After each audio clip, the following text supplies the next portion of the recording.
Mga kaibigan, isa na naman pong magandang hapon po sa inyong lahat. Ngayon po ay nandito tayo sa terrace kasi mainit po talaga ang panahon. At salamat po sa Panginoon dahil nag-remind po ang Holy Spirit sa akin bago man po ako magsimulang magbasa po ng ating Bible reading. Nagpaalala po siya na mali yung aking caption, hindi po 1st and 2nd Samuel, kundi 1st and 2nd Kings o unang hari at pangalawang hari na po tayo. Hindi ko po talaga yun na isip, pero salamat po sa ating Panginoon sa kanyang paalala. Kaya pagpasensyahan niyo po ako mga kaibigan, na akong medyo nagulo po yung inyong kaisipan. Yan. At ngayong hapon po ay sikapin nating makapagbasa sa oras na ito dahil medyo tahimik po ang oras. Medyo may mga ingay-ingay lang po dyan na pakunti-kunti. Kaya muli ay inaanyayahan ko po kayo na buksan po natin muli ang ating mga Biblia sa aklat po ng pangalawang hari. Simulan po natin dito sa chapter 15. Natapos na po natin kagabi yung chapter 14. At ngayon po ay nasa chapter 15 na po tayo. Sabi po dito sa chapter 15, ang title nga po pala nito ay ang pamamahala ni Azarias. 27 taon nang naghahari si Jeroboam ng anak ng Israel, nang si Azarias na anak ni Amasiyas ay maghari naman sa Juda.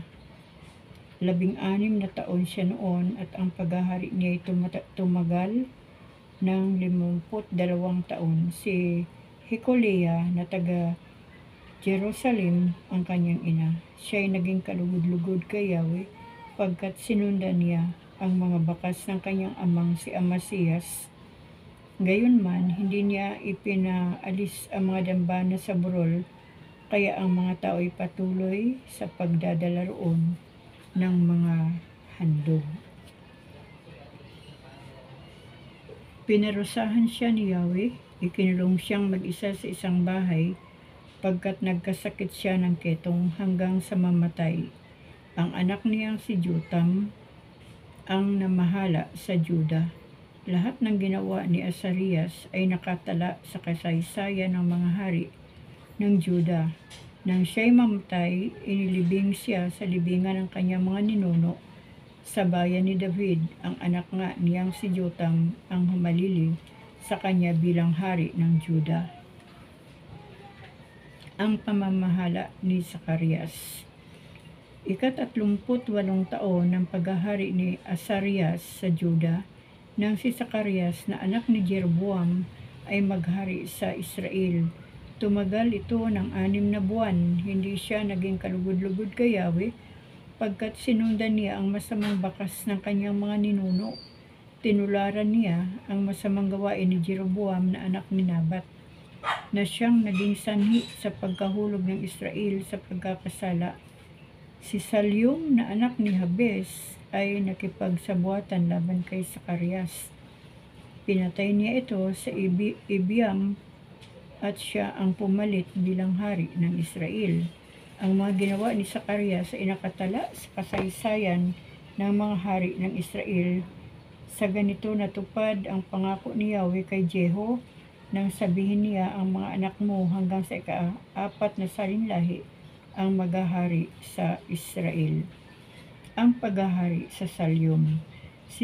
Ang paghahari ni Salyum. Sorry po mga kaibigan ha. Si Salyum ay naging hari ng Samaria ng ika-39 na taon ng paghahari ni Osias ng Juda. Ito'y tumagal lamang ng 1 buwan. Mula sa Tirsa, dumating si Manahen na anak ni Gadi at sinalakay ang Samaria. Pinatay niya si Salyum at siya ang pumalit bilang hari. Ang ginawa ni Salyum, pati ang pakikipagsabuatan niya kay Zacarias, ay nakatala sa kasaysayan ng mga hari ng Israel. Mula sa Tirsa, sinalakay ni Manahin ang Tipsa. Ito ay winasak niya pagkat ayaw niyang papasukin dito. Wala siyang pinatawad, pati ang mga buntis ay ipinabiyak niya ang tiyan. Ang lupit na mga kaibigan. Ang paghahari ni Manahin. Si Asarias ay 39 na taon nang maghari sa Juda. Nang naghahari sa Juda, nang naghari sa Israel si Manahin, at ito'y tumagal ng 10 taon. Hindi rin siya naging kalugod-lugod kay Yahweh, pagkat tinularan niya ang kasamaan ni Jeroboam na anak ni Nabat, na siya'y naging dahilan ng pagkakasala ng Israel. Sa panahon ni Manahin, ang Israel ay sinalakay ni Haring Pul ng Assyria. Siya'y binigyan ni Manahin ng 1,000 talentong pilak upang manatili siyang hari ng Israel. Para matipon ang halagang ito, hiningan niya ng 50 pirasong pilak ang lahat ng may kaya sa Israel at ibinigay sa hari ng Assyria. Dahil dito, hindi sinakop ng Assyria ang Israel. Lahat ng ginawa ni Manahin ay nakatala sa kasaysayan ng mga hari ng Israel. Nang siya'y mamatay, ang anak niyang si Pikaya ang naghari sa Israel. Ang pamamahala ni Pikaya. 50 taon nang naghahari si Asarias sa Juda nang maging hari ng Israel si Pikaya na anak ni Manahin. Siya'y nagharing 2 taon. Hindi rin siya naging kalugod-lugod kay Yahweh, pagkat sumunod din siya sa masamang bakas ni Jeroboam na anak ni Nabat, na siyang naging dahilan sa pagkakasala ng Israel. Si Pika na anak ni Remalias ay nakipagsabuatan sa 50 taga-Galaad laban kay Pikaya. Ito'y pinatay nila sa Samaria sa may kuta ng palasyo, at si Pika ang pumalit sa kanya bilang hari ng Israel. Lahat ng ginawa ni Pikaya ay natala sa kasaysayan ng mga hari ng Israel. Ang pamamahala ni Pika. 52 taon ng paghahari ni Asarias sa Juda nang maghari si Pika sa Israel, at ito'y tumagal ng 20 taon. Hindi rin siya naging kalugod-lugod kay Yahweh, pagkat tinularan din niya ang kasamaan ni Jeroboam na anak ni Nabat, na siyang naging dahilan ng pagkakasala ng Israel. Sa panahon ng paghahari ni Pika, ang Israel ay sinalakay ni Haring Tiglat-Pileser ng Assyria, at nasakop nito ang Ihon, Abel-Bet-Maaka, Janon, Kadis, Hasor, Galaad at Galilea at ang buong Neftali. Binihag niya ang lahat ng naninirahan doon. Ang 20 taon ng paghahari ni Jotam sa Juda, si Osyas na anak ni Ela ay nakipagsabuatan laban kay Pika. Pinatay niya ito at siya ang umupo sa trono ng Israel. Lahat ng ginawa ni Pika ay nakatala sa kasaysayan ng mga hari ng Israel. Ang pamamahala ni Jotam. 2 taon ng paghahari ni Pika sa Israel nang maging hari ng Juda si Jotam. 25 taon siya noon at naghari siya sa loob ng 16 na taon. Ang ina niya ay si Herosa na anak ni Sadok. Siya ay naging kalugod-lugod kay Yahweh, pagkat sinundan niya ang bakas ng kanyang amang si Osyas. Ngunit hindi rin niya ipinaalis ang mga dambana sa burol, kaya patuloy ng paghahandog doon ang mga tao. Ipinaayos niya ang pintuan sa gawing timog ng bahay ni Yahweh. Ang mga ginawa ni Jotam ay nakatala sa kasaysayan ng hari at Juda. Nang panahong yaon, ang Juda ay ipinasalakay ni Yahweh kinarisin ng Syria at Pika ng anak ni Remalias. Nang mamatay si Jotam, inilibing ito sa lungsod ni David sa piling ng kanyang mga ninuno, at ang pumalit sa kanya ay ang anak niyang si Akas. Chapter 16. Ang pamamahala ni Akas. Nang 17 taon ng paghahari ni Pika sa Israel, ay si Akas na anak ni Jotam ay nagsimula sa paghahari sa Juda. 20 taon siya noon, at ang kanyang paghahari ay tumagal ng 16 na taon. Hindi siya naging kalugod-lugod kay Yahweh, pagkat hindi niya sinundan ang bakas ni David. Bagkus ang sinunod niya ay ang ginawa ng ibang naging hari ng Israel. Sinunog pa niya bilang handog ang anak niyang lalaki. isang nakasusuklam na gawain ng mga taong ipinalupig ni Yahweh sa mga Israelita. Naghahandog siya at nagsusunog ng insenso sa mga dambana sa burol at sa lilim ng mga punong kahoy. At ang Juda ay sinalakay ni Haring Rezin ng Syria at si Haring Pika ng Israel. Kinubkob nila si Akas, ngunit hindi nila ito mabihag. Nang panahong yaon, ang ilat ay nabawi na ng mga taga-Edom. Naitaboy na nila ang mga taga-Juda. Mula noon, ang mga taga-Edom na ang tumira roon. Kaya si Akas ay nagpadala ng sugo sa Haring Tiglath-Pileser ng Assyria at kanyang ipinasabi, "Ako ay lingkod mo at anak, tulungan mo ako laban sa mga hari ng Syria at Israel na sumasalakay sa akin." At tinipon ni Akas ang lahat ng makita niyang pilak at ginto sa bahay ni Yahweh at sa palasyo at ipinadala sa hari ng Assyria. Dinig naman ng hari ng Assyria ang panawagan ni Akas. Sinalakay nito ang Damasco, dinalang bihag sa Kir ang mga taga roon at pinatay si Haring Rezin. Na magpunta sa Damasco si Akas para makipagkita kay Tiglath-Pileser. Nakita niya ang altar doon. Ipinaguhit niya ang plano nito at pinadala kay Saserdote Urias.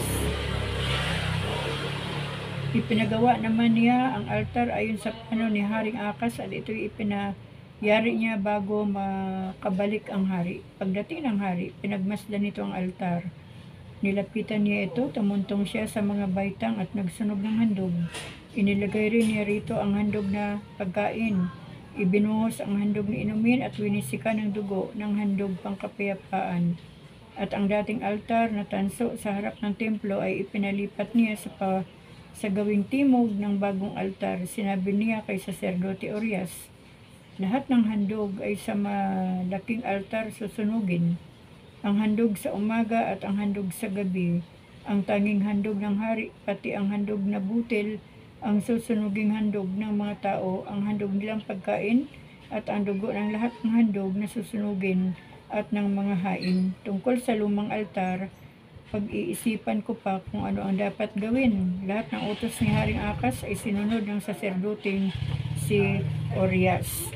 Sinira ni Haring Akas ang mga patungang tanso at inalis ang mga hugasang naroon. Inalis din niya ang dagat na tanso at sa patungan nitong mga bakang tanso at inilipat sa isang patungang bato.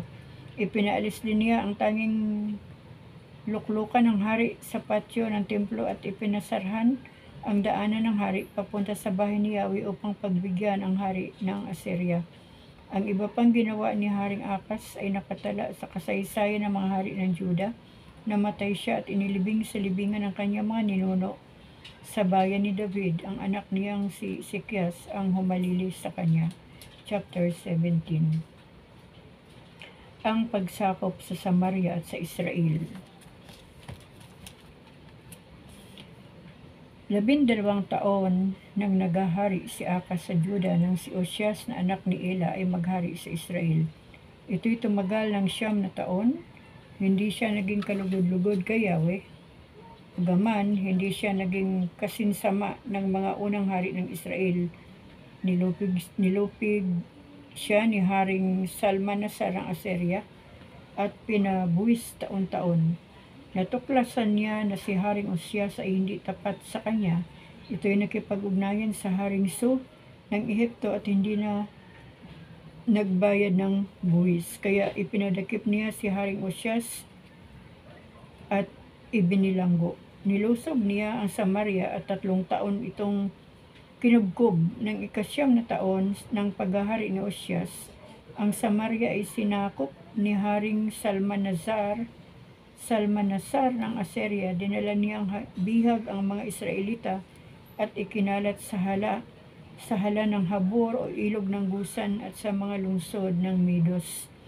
Nangyari ito sa mga Israelita sapagkat nagkasala sila kay Yahweh na nag-alis sa kanila sa Ehipto sa pagpapahirap sa kanila ng Haring Faraon.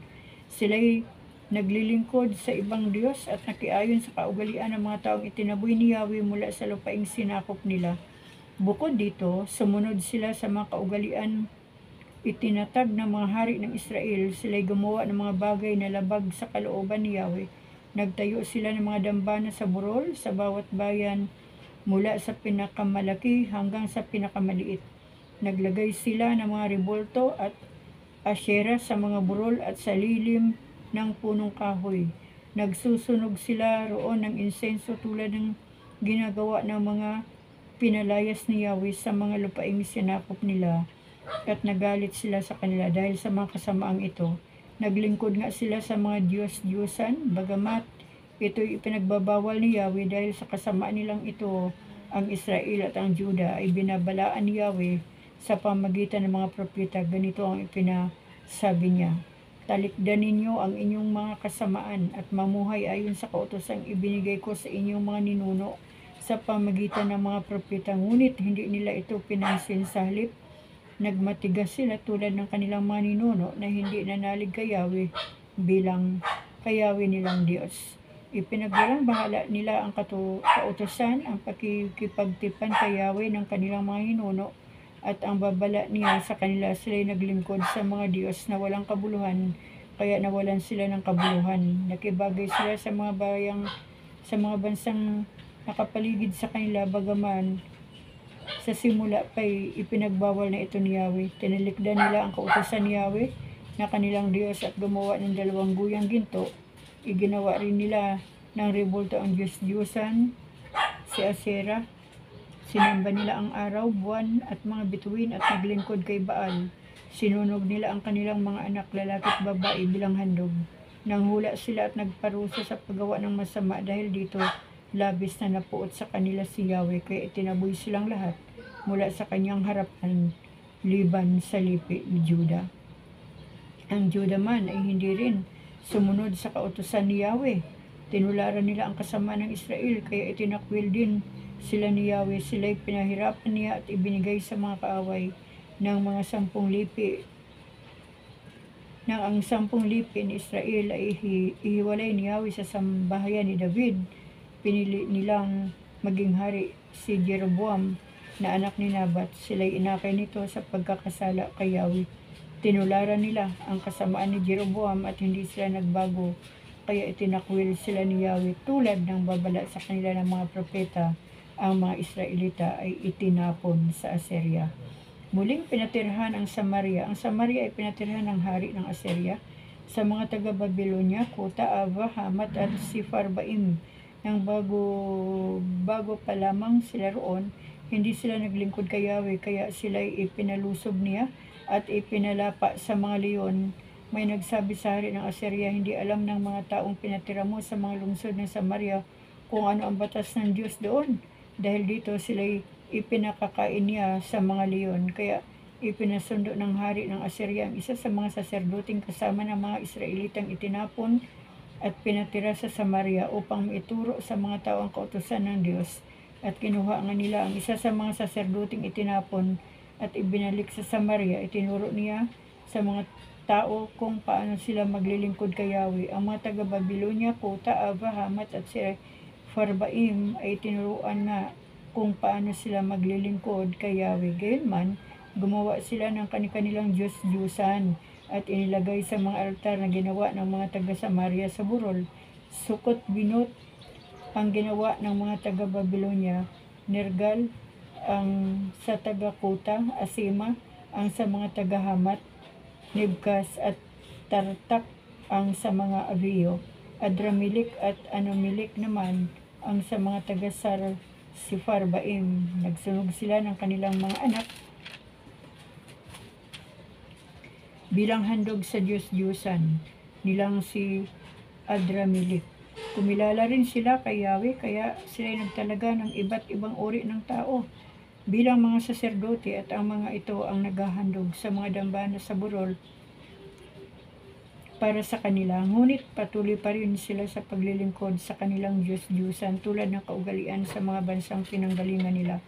Hanggang ngayon, iyan ang paraan ng kanilang pagsamba. Wala na silang pagkatakot kay Yahweh at hindi nila sinusunod ang mga tuntunin o kautusan. Ibinigay sa mga anak ni Jacob na pinangalanan niyang Israel, nasasaad sa kanyang tipan sa mga anak ni Israel ang mga utos na tulad nito: huwag kayong sasamba sa ibang Diyos, niyuyukod o maglilingkod sa kanila. Ang sasambahin ninyo'y si Yahweh na siyang nag-alis sa inyo sa Ehipto sa pamagitan ng mga kababalaghan. Siya lamang ang inyong paglilingkuran. Susundin ninyong mabuti ang kautusan at tapat na tuntunin ibinigay sa inyo. Huwag kayong sasamba sa ibang Diyos at huwag ninyong kalilimutan ang ating tipan. Huwag nga kayong sasamba sa ibang Diyos. Si Yahweh lamang inyong sasambahin, sa gayon ililigtas niya kayo sa inyong mga kaaway. Hindi na nila sinunod ang mga tuntuning ito, bagkus ay ipinagpatuloy nila ang dating kaugalian. Sila ngay may takot kay Yahweh, ngunit naglilingkod pa rin sa kanilang mga Diyos-Diyosan. Hanggang sa kasalukuyan, ganito pa rin ang ginagawa ng kanilang kaapu-apuhan. So dito po muna tayo magtatapos mga kaibigan. Medyo maingay na po ang paligid. Pero alam niyo po mga kaibigan, isang bagay lang talaga ang nais ng Diyos na ituro sa mga Israelita. Kahit man po sa ating kapanahunan ngayon ay isang bagay lang din po ang nais ng Diyos na ituro sa atin. Ang sambahin natin ang ating Panginoon at huwag po tayong sumamba sa mga Diyos-Diyosan. Sorry po kung medyo straight po akong magsalita, basta patungkol na po sa salita ng Panginoon, ay kung ano po yung aking nababasa ay yun din po ang nais kong ihatid sa inyo mga kaibigan. Ako man po ay tinuruan ng Panginoon sa pamamagitan po ng kanyang salita, dahil ako nga po ay personal talagang nagbasa ng salita ng aming Panginoon. Kahit man po ang aming mga pastor ay naririnig po namin yan tuwing may gawain po sa church, pero ako po mismo ay nagbubuklat ng Biblia at binabasa ko po ang salita ng Diyos, kasi ayoko pong makinig sa sinasabi lang ng tao. Pero kapag salita na ng Diyos ang ibinabahagi ng mga lingkod ng Panginoon, ay doon po ako naniniwala at tinitignan ko po sa Biblia kung tama ba yung sinabi niya o hindi. Kaya mga kaibigan, hindi na po natin kailangan ang backup. Hindi na po natin kailangan ang mga Diyos-Diyusan sa buhay natin. Kasi andyan na po ang Panginoon. Napakadali lang pong abutin ng ating Diyos, lalo na sa panahon ito. Gaya nga po kanina sabi ko, di po ba na ang Holy Spirit nagpaalala sa akin na, uy, mali yung caption mo. Ganyan naman po araw-araw ang Holy Spirit mga kaibigan. Kasi every time po na tayo na nanalangin ang direkta sa ating Panginoon at wala ng mga niluluhuran ng mga Diyos-Diyosan, nakadirect po tayo sa ating Diyos Ama sa langit, sa pangalan ng ating Panginoon Jesucristo, ay madali pong dinggin ng Panginoon ang ating dalangin, na hindi na po natin kailangan gumamit pa ng mga Diyos-Diyosan. Uulitin ko po yung aking patutuo ng nakaraang gabi. Sabi ko sa aking nanay, ina, bakit ba mula nung ako'y bata pa, ngayon dalaga na ako, pero bakit wala namang nababago sa ating pamilya? Patapang ng patapang ang bawat miyembro ng pamilya. Puro kaguluhan at problema ang pumapasok sa pamilya. Pero tayo, gabi-gabi lumuluhod tayo dyan sa mga Diyos-Diyosan mo. Iniiyakan natin yan na tulungan tayo. Pero bakit walang nangyayari? Yun po pala ay mali yung aming way ng aming pagluhod sa Panginoon. At salamat sa Diyos nung ang Panginoon ay nagpakilala at tinuruan niya po kami sa pamagitan ng kanyang salita. Doon po namin natutunan ng aming pamilya, mula sa aming mga magulang, ang katotohanan na hindi po natin kailangan ang mga Diyos-Diyosan para tayo po ay dinggin, upang tayo po ay magkaroon ng tamang relasyon sa Panginoon. Direkta po tayo sa Panginoon mga kaibigan. Ako po pag nag-pray ako po ay ganito po yung pattern na tinuro ng Panginoon sa akin dito rin po sa kanyang salita. nananalangin po ako direkta sa ating Diyos Ama.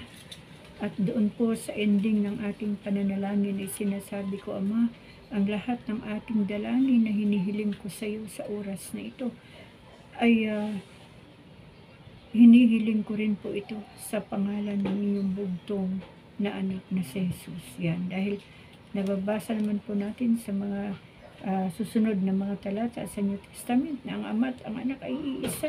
At hindi po tayo makakaparoon sa Ama kung hindi tayo dadaan sa Anak. Kaya sabi ko nga po, ang ating Panginoong Jesus ay siya the best intercessor na every time na ako'y nagpipray sa ating Ama sa langit, parang naririnig ko rin yung sa ating kaisipan yung boses ng ating Panginoong Jesus na ay Ama, siya nga po Ama, tulungan mo naman siya. Yung parang siya yung the best na intercessor ng buhay natin. Yan. So, kumbaga, hindi po natin kailangan ng lumunod sa kung ano-anong Diyos-Diyosan, mga kaibigan. Kasi kahit man po ang Diablo ay gagamitin niya po yung mga Diyos-Diyosan na yan, na ang Diablo po ay gumagawa rin naman ng mga himala. Yan, tandaan po natin. Isang bagay lang po ang hindi kayang gawin ng Diablo, yung basahin ng ating isipan.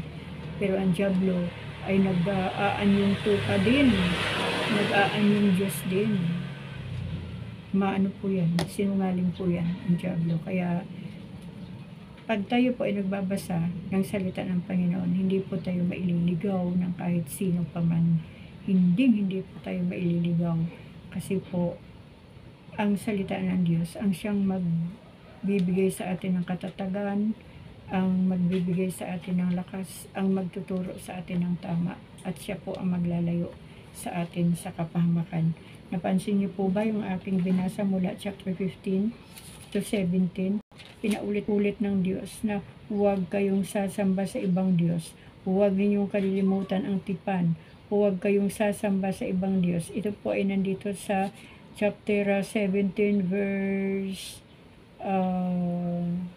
38. Ito po, huwag ninyong kalilimutan ang ating tipan, huwag nga kayong sasamba sa ibang Diyos. Si Yahweh lamang ang inyong sasambahin, gayon ililigtas niya kayo sa inyong mga kaaway. Yan. Kaso, itong mga Israelita, kahit ano na po ang sinasabi ni Yahweh, sila po talaga ay mga suwail pala itong mga Israelita, at hindi po sila sumusunod sa Panginoon. Mas ginusto pa nilang maggawa ng mga Diyos-Diyusan nila, ng mga revolto nila, at doon po sila sumasamba, at kung saan-saan nilang po sila nagsusunog ng mga insenso. Yan po. So, sa buhay po natin mga kaibigan,